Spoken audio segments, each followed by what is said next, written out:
As of midnight this morning, President Trump's tariffs on dozens of America's trading partners are in effect right now. A variety of products will be hit, from European appliances to Japanese cars to toys from China and TVs from South Korea. The overall average effective tariff rate is now more than 17%, which is the highest level in nearly a century. Meanwhile, Trump announced yesterday he will double tariffs on India to 50% due to the country's purchases of Russian oil. That is set to go into effect later this month. The president also threatened a 100% tariff on foreign semiconductors, but he said he would not charge companies who commit to making chips in the U.S. Joe? With us now, let's bring in Treasury Secretary Scott Bessent. Mr. Secretary, thank you so much for being with us. You heard Mika summarize what you already know. This is probably the most significant trade reset on the global stage since 1935.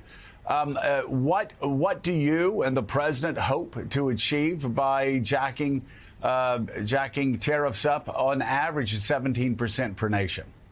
Well, Joe, first of all, I don't think it's the biggest trade reset since 1935, where the biggest trade reset was the China shock. And we are just responding to the China shock from the early 2000s.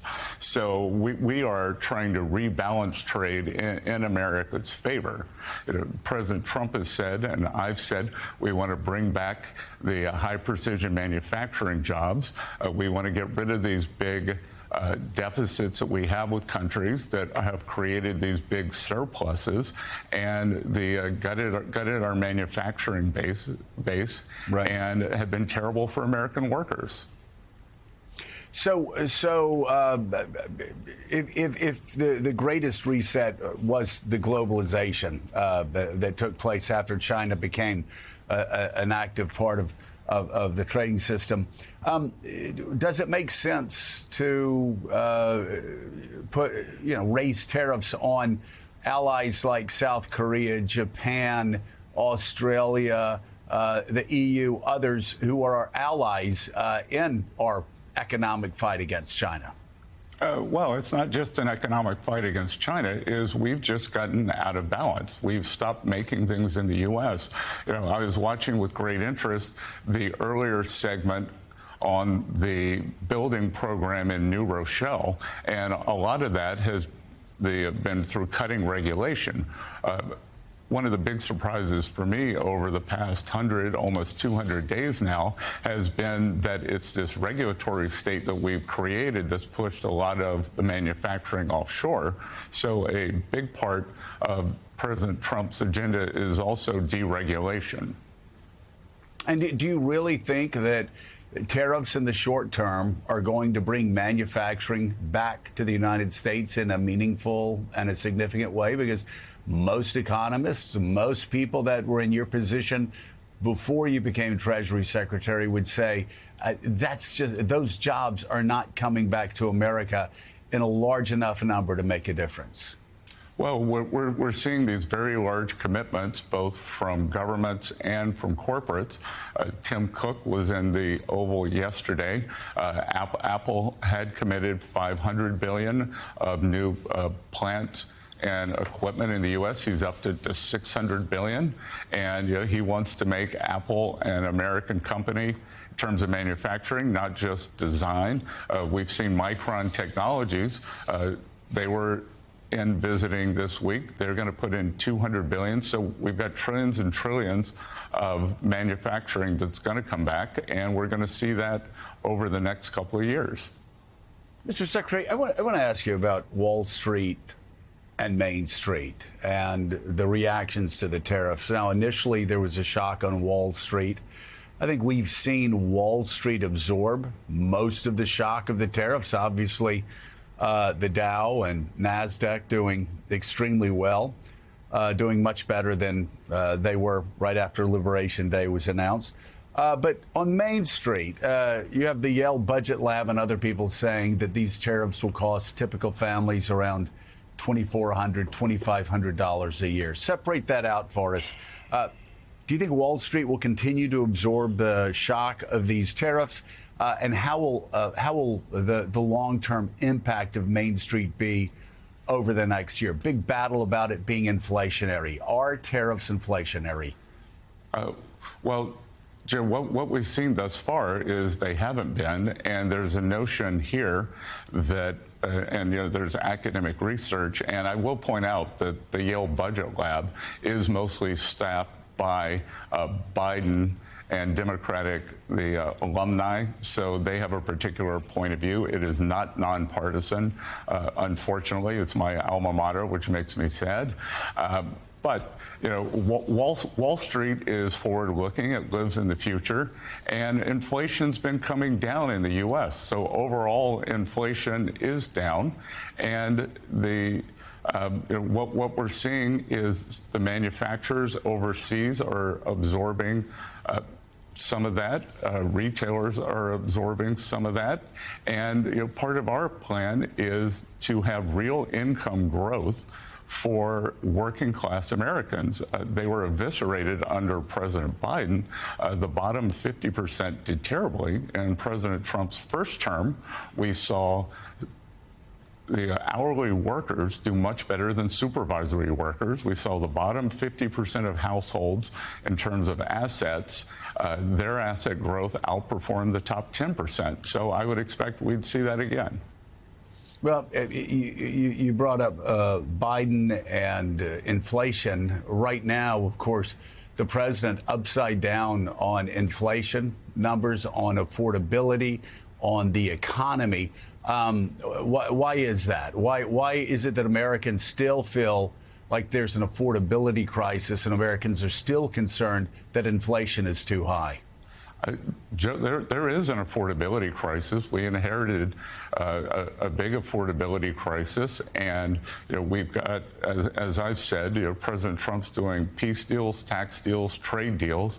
We've got the tax deal in place, as you kicked off the top of this segment with. The trade deals are largely done, and now we can really hone in on the affordability. At Treasury, we're going to be looking at what we can do for housing, for student loans, for overall, because there is an affordability crisis. The first step in easing the affordability crisis was to bring down inflation. Inflation in May was down for the first time in 4 years. So to address it, you've got to stop the increase first. And there are two ways to address it, the affordability crisis. You can stop the inflation, and you can have a very strong real wage gains, which is what I think this manufacturing renaissance is going to do. Mr. Secretary, I want to pass it along to Meek and Gene Robinson in a second. But I have a couple more questions for you I want to get to. The first one has to do with the amount of money that the tariffs are bringing in. The New York Times reported a few days ago that I think the number was $300 billion, that $300 billion had already been brought in to United States Treasury.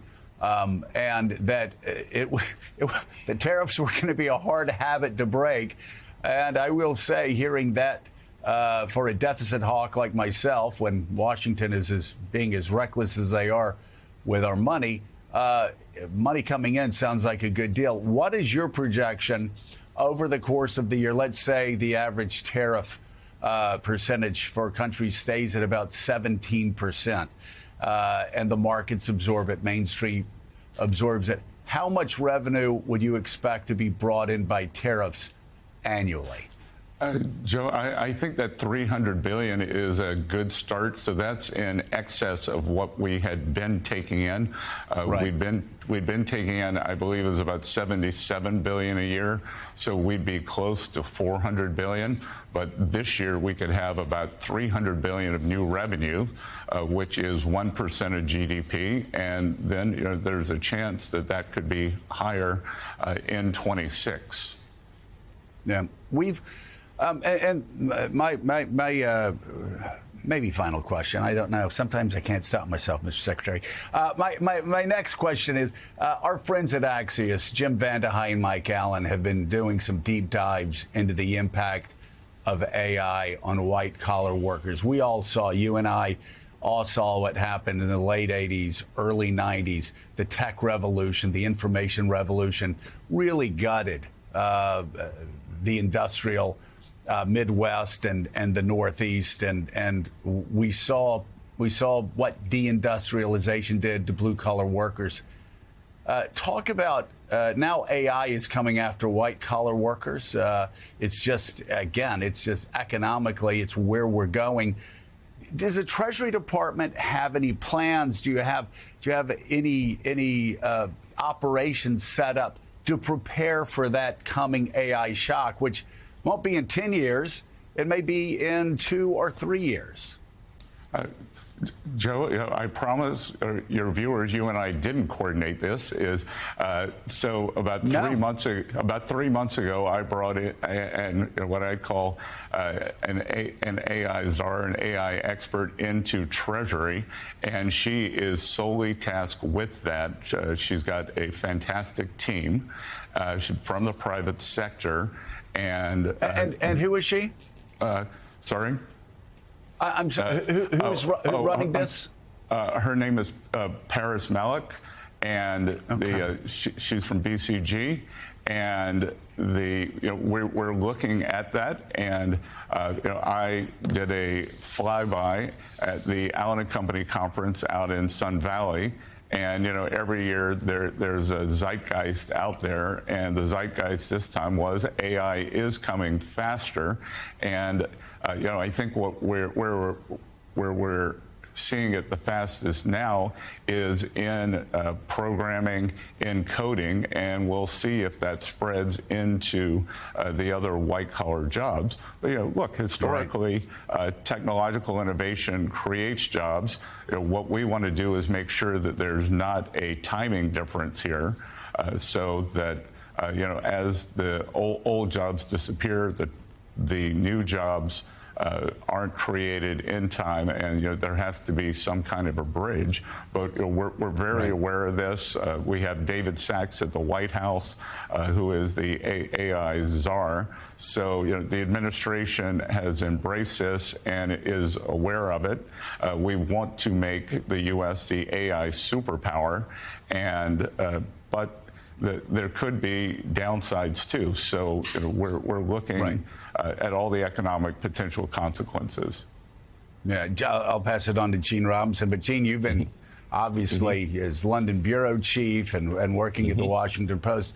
You've been covering this. I mean, we've been through waves of deindustrialization in the late 1970s, early 1980s with Detroit. The globalization and Japan taking a huge market share. We saw Bill Clinton running in '92 in a deindustrialized New Hampshire. Obviously, the impact of the information age, et cetera, et cetera.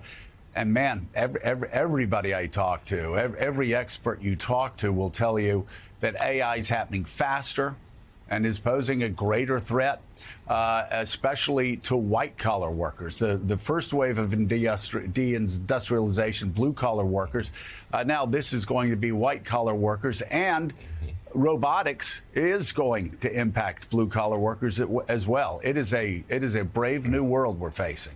Yeah, robotics already has affected blue-collar workers, because a factory that used to be, 10,000 workers now is 1,000 workers and a whole bunch of robots. And that's, that feeds into the whole employment picture, where the middle class stands. It's a changing economy and a changing world.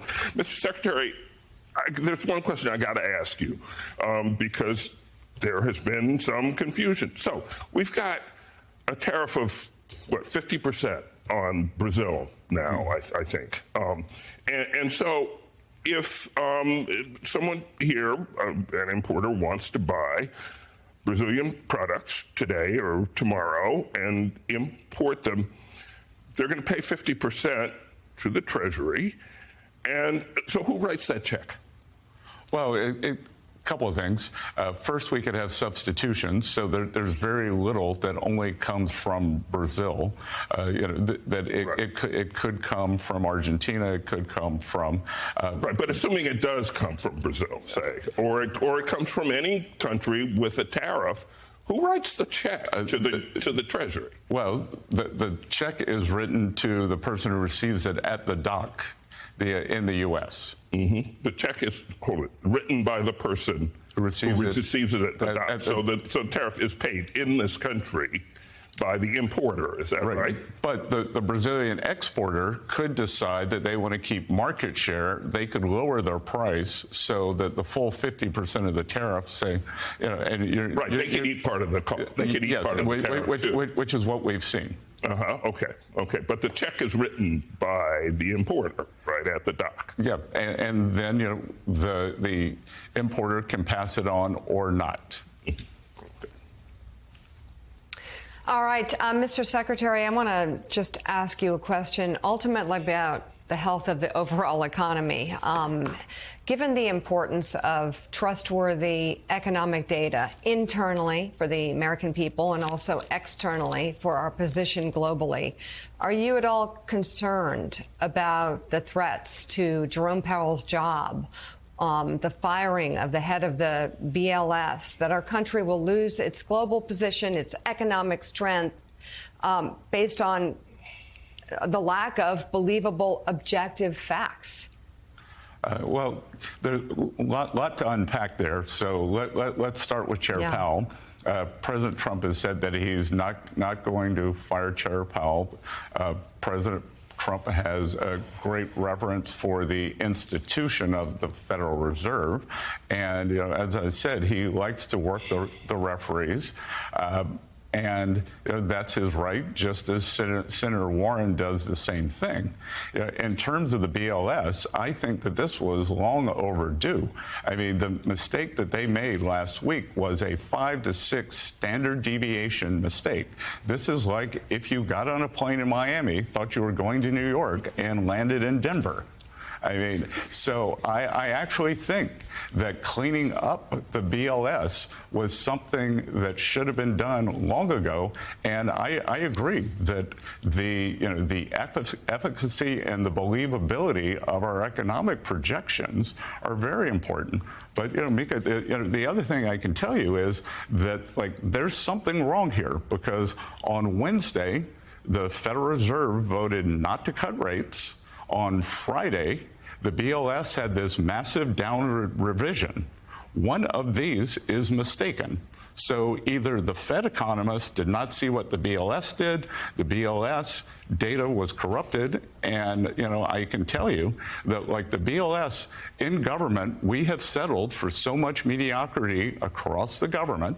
BLS in many of their cells, the things that they fill in, they used to have 100% the surveys. Some of them, they're just down to 30% of actual data, and then they're intuiting or imputing the other data. So, this is a long-needed change, and the head of BLS is responsible for this. But Mr. Secretary, first of all, there have been cuts to the department. Secondly, as the Wall Street Journal editorial page said last week, the fact that they're having to do exactly what you're saying, projecting out, it doesn't have anything to do with ideology, doesn't have anything to do with who appointed them, has to do with employers who are not participating as much in these surveys as they used to participate in the surveys. So I guess the question is, what evidence is there out there? And people have been asking, what evidence did the president have that the plane actually ended up in Denver instead of ending up in New York? Because as you and I both know, there are always these revisions. And the next month, and this has been going on for decades, where you and I, Mika, everybody will watch and they'll go, they revised May's numbers. So they were 80% off. That's been going on forever. And yet, part of that, as the Wall Street Journal editorial page says, is it's just employers aren't participating the way they should. So it takes a month to revise those numbers. Is the Wall Street Journal right? Well, no, because again, this was the biggest revision, I believe, in 30 years. And this, again, it's a 5 standard deviation miss. You didn't land in Newark instead of New York. You landed in Denver.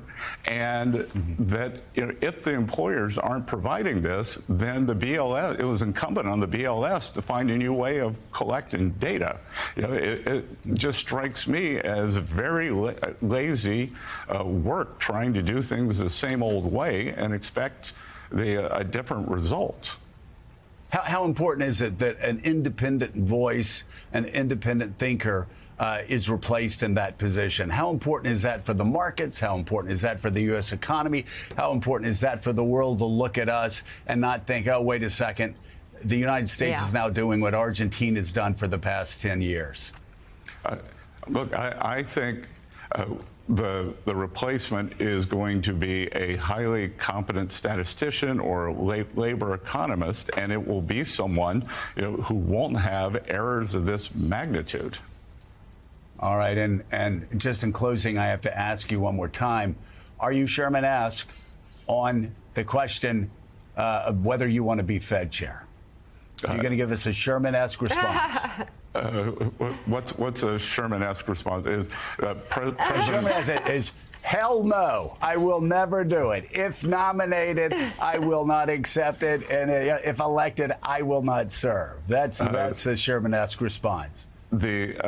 President Trump asked me 2 days ago. He and I chatted about it. I told him that I would prefer to stay in the cabinet, that I think I have the best job in Washington, and that, you know, we moved on. I'm going to be helping him run the process for this election. We have lots of good names, and we've already started the interview process.